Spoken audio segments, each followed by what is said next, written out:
はい、こんにちは。画家の大塚明乃です。今回は、描く基本的な手順を解説、実演していこうかなと思います。前回ね、こちら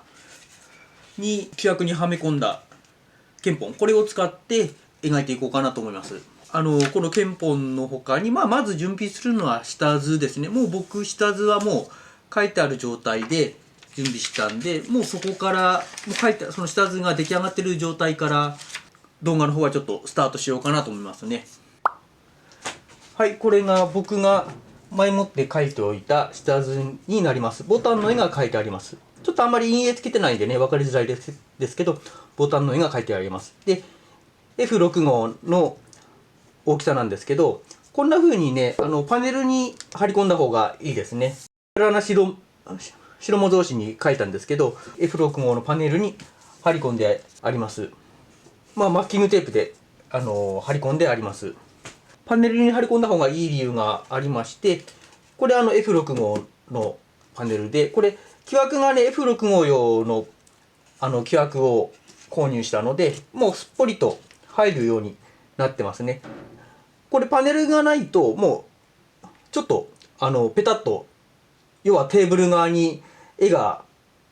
くっつくというか絵が置かれるんで、ちょっとね、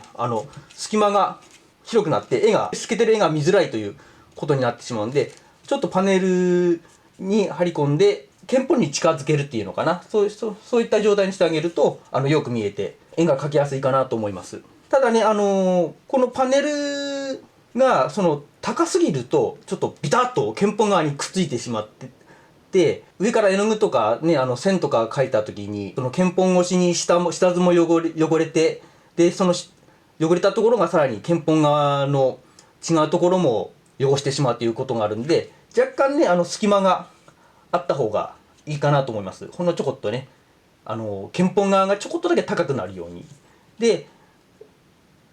なので、もしパネル側が分厚すぎたら、その憲法側のこの後ろに何かしら厚紙とか挟んであげたりとかして、憲法側を高くしてあげる。逆にそのパネルが低すぎるっていう時もあると思うんで、そういった時はね、パネル側も後ろ側に何か挟んだりとかして、底上げしてあげるといいかなと思います。最終的に憲法側が今高い状態で、だいたいちょうどいいぐらいですね。おおよそ市販してるパネルだったら、そんなに困らないかなとは思います。で、あと F6 の下図に F6 号用の規約はめてるんですけど、前回の動画でちょっとお話ししたように、憲法って規約から外したらかなり縮むんですよね。特に縦がすごく縮みます。なので、四方が少し余分がある状態になってますね。なので、この余分も色を塗ってあげるつもりで、絵を作ってあげるのがいいかなと思います。紙片にやっぱりこの隙間があるのがかえってちょっと一つ厄介なのがあって、このぐらぐら動くんで、下図のトレース中にずれないように気をつけて描いてあげてください。1日で描きが終わるんだったら、一気に描き上げればそんなに困らないとは思います。そんなに簡単にずれるのではないんで。ただね、何日間にわたって選評するときとか、一回外したりとかする必要とかがありましたら、パネルの横の方とかにね、厚紙だったりとか、板ちょっと挟んでありとかして、ちょっとね、絵があんまり動きづらいような、できればぴったりした状態、ぴったりと定位置にできるような状態を作ってあげると、いいかなと思います。ではね、僕はこれ、1日で書き上げられる範囲なので、これで骨書きの方をやっていこうかなと思います。はい、では、トレースを、この憲法の方にね、下図をトレースをしていこうかなと思います。憲法はね、こうやって風に透けるんで、下図を後ろ側に置いて、上からその線をなぞるという感じでトレースしていくことになりますね。よいしょ。で、僕のこの大きさぐらいだったらね、もう下にパネルがあるんで、手を置いても特に困らないんですけど、例えば大きい画面とかだと、ちょっと大きくたわむのが少し気になるんだったらね、木の棒とかね、渡して橋渡してね、まあ安鎮ですね。それをやって、その上に手を置いて帰ってあげたりとかするといいかなと思います。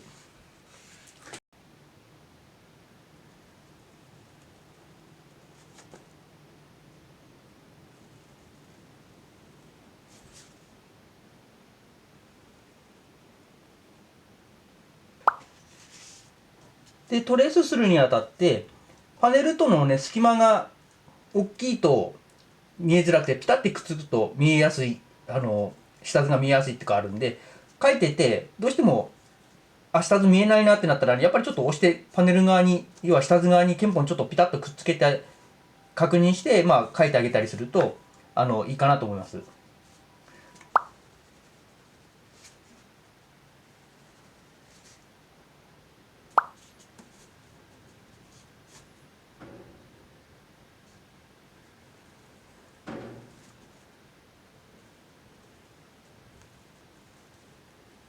はい、で、これでトレースが終わりました。で、トレースが終わりましたら、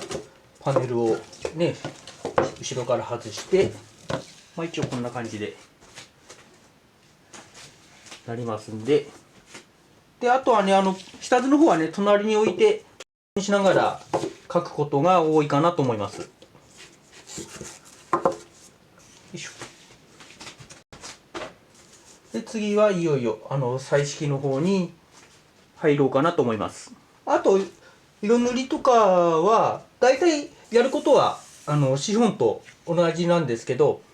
ケンポンの特有の技法としては、裏彩色、裏白になりますね。後ろ側に、色とかを塗って、絹ごしというのかな。絹ごし、もしくは絵の具越しの彩色を、見れるという、そういったことができますので、それも含めて、それを含めて、ちょっといろいろと塗っていこうかなと思います。はい、じゃあまずは僕は、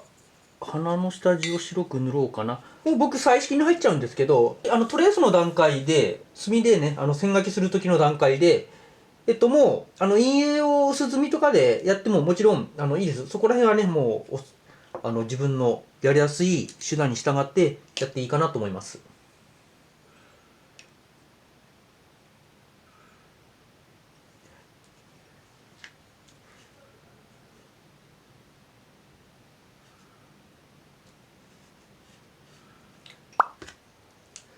で、それから資本と違って相性のいい絵の具、相性の悪い絵の具っていうのかな、そういったのとかが、資本にと違うものがあったりとかしますんで、例えばケンポンとかは5分よりは円白の方が相性がいいってよく言いますね。すごく塗り広げられやすいです、円白が綺麗に。粒子がね、細かいんで。基本的には、ケンポンの方が、塗りムラは出づらいかな。綺麗に塗り広げやすいと思います。なので、どうしてもね、資本で塗るのが苦手だ、綺麗に塗り広げるのが苦手だっていう方は、ケンポンをね、あえてちょっと挑戦してもいいかなと思いますね。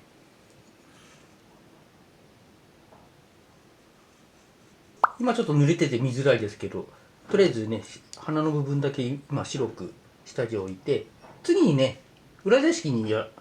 てみようかなと思います。はい、で、今はね、ちょっとうっすら白く鼻の部分塗ったんで、ちょっと今度裏から、違う色を塗ってみようかなと思います。で、これ裏から塗るときにベタッとテーブルにつけちゃうと、塗った絵の具が染み込んでテーブルを汚して、またそれが、画面側も汚してしまうということになってしまうので、ちょっとね、木枠の下に何かしら、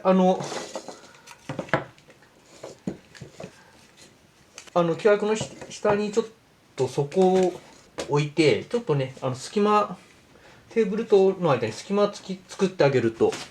いいと思います。ね、裏から塗ってみようかな。よいしょ。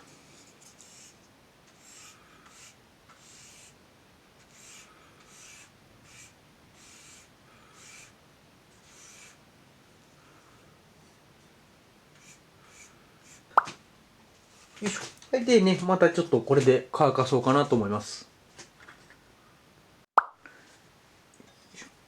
ちょっと裏材式をね、ちょっと何回か重ねていこうかなと思います。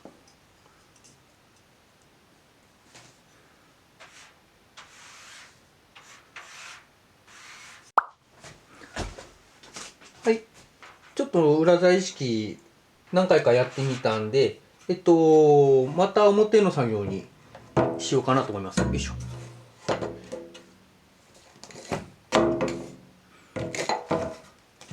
よし、これわかるかな。これわかるかな。一番最初にね、やった薄い白が鼻のところにある。で、裏からブルーグレーっぽい色を塗ったんですけど、表から塗ったやつは、白い色はね、少し残っているのが、ちょっとわかるかなと思います。こんな調子でね、裏表、どんどん色を塗っていこうかなと思います。で、当然絵の具の層が厚くなってくると透け具合がなくなってくるので、ね、どこを薄塗りにしてね、後ろを透けさせるかとか、どこを厚塗りにするかとかは、ちゃんと、ね、計画性持ってやってあげられるといいかなと思います。で、あとですね、憲本って最終的に額装する、裏打ちして額装するのが通常だと思うんですよ。で、その場合、後ろにね、白い裏打ちの紙が来るっていうことなので、たまにね、後ろからね、白い紙とかを当てて、色の感じを見てあげるといいかな。結構ね、差がわかるかなと思います。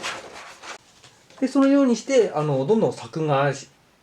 を進めていきましょう。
はい、で、かけ終わりましたので、マスキングをちょっとね、剥がしてみようかな。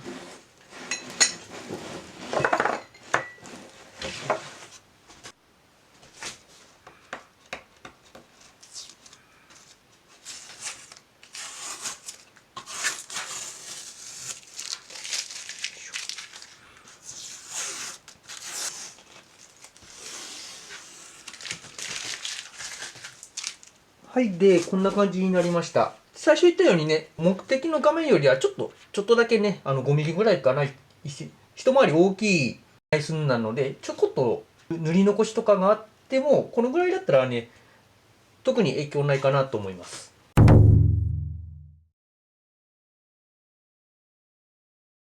はい、とりあえずこんな感じになりました。僕自身もケンポンってあんまり制作で使わないので、割と探り探りやった感じですけど、感想としては、ケンポンの染み込む水の具合の感じは、適度に水吸ってくれるで、少し塗りムラを抑えて塗り広げられやすいかなというのが、ちょっと感想として思いましたね。今憲法も描き終わりましたけど、今度ね、通常額装しようっていうんだったら裏打ちしてパネル張り、もしくは掛け軸とかそういったことになってくると思いますので、いずれ違う動画で憲法の裏打ちとかをやってみたいなと思います。はい、では今回はこれまでになろうかなと思います。またこの動画よろしいと思ったらチャンネル登録、高評価の方よろしくお願いします。ご視聴ありがとうございました。